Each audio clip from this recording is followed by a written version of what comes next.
Hi, this is Ben from the band Lind Optical. Welcome to the second in our series of behind the scenes videos. In this video we're looking at the making of our track called Paradise, and specifically we're looking at some of the building block samples that we used in putting this track together. Specifically in this video we're looking at the samples that we used for our verse section and where those came from and how we manipulated them. So let's get straight into it. Yeah, so as I said in the previous video, the starting point for this track was actually sampled by a band called Yngwie Malmsteen's Rising Force. Now when I started this track I had a blank canvas and I had a few ideas of various different samples I was thinking of beginning with. I ended up choosing the Yngwie Malmsteen sample. But one of the others I was considering was an 80s goth band called FIELDS of the Nephilim. A track of theirs called Psychonaut from an EP released in 1989. To my mind they're an amazing band. They took the goth movement that had sort of begun with bands like Bauhaus and The Cure and really ran with it. They had an amazing image sort of inspired by films of Sergio Leone. And yeah, as I was getting started with making this track and working on the Yngwie Malmsteen samples, suddenly it hit me that maybe this Fields of Nephilim track could work really well along with the Yngwie track. And I put them together and it fitted brilliantly. They both had lyrics that were talking about the same sorts of themes of paradise and heaven. Luckily they were both almost in the same key. I had to pitch the Fields of Nephilim track up a semitone if I remember correctly. But if tracks that you're trying to fit together in a very different key, then you have to transpose one of them up quite a lot, and that can sound really strange. That can end up sounding with vocals a little bit like chipmunks or something, which actually if I'd done that on the Fields of Nephilim that could have been a bit strange because the guy sings with such a low gothic voice that actually if I'd pitched him up quite a lot it might have just sounded normal. But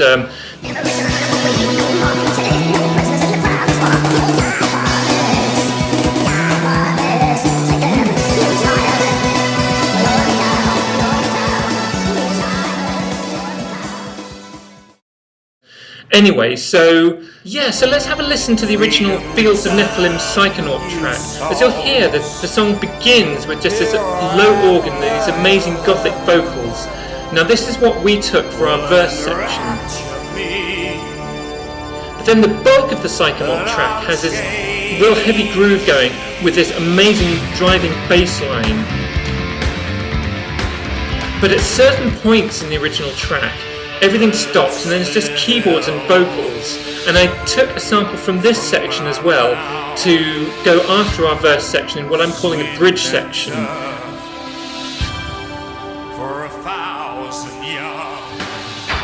And then there's another section in the Psychonaut track where everything stops again and there's more vocals, and I used this again at the end of the second bridge section in our track with the lyrics, "And glory days, our kingdom come."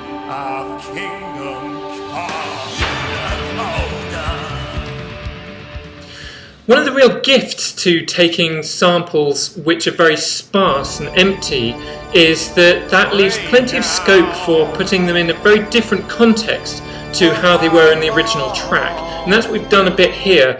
First of all, we added this big heavy driving guitar riff to this verse section from the Fields of Nephilim. But then we also have a middle section where we take the same vocal sample but put it in a rather different context. This uses a technique that I like doing quite often where I'll take a different chord sequence to what was in the original sample and put it against the original sample so that the melody in the original sample is now playing against a different harmony, and so it throws it in a rather different musical light. And that's what we've done here. Now, as a side note, in making this chord sequence, I actually took a sample from the seminal work by the composer Igor Stravinsky called The Rite of Spring. If we listen to this introduction here, I've taken a sample of this bassoon melody and just taken one note and then arranged it up and down a keyboard so I could play chords with it, and I've used this sound to actually make this new chord sequence.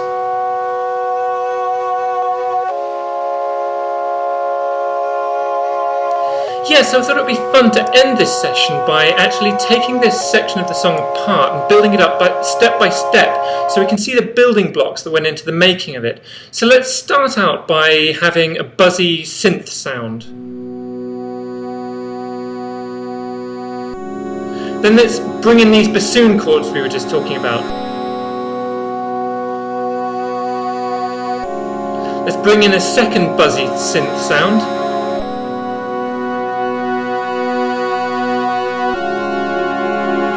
Now a low harp note.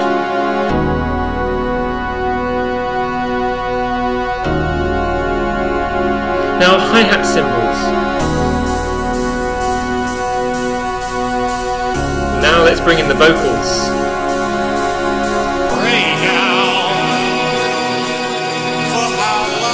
So you'll hear this chord sequence puts the vocals in a totally different context to the original track. Now let's bring in a big evil bass sound.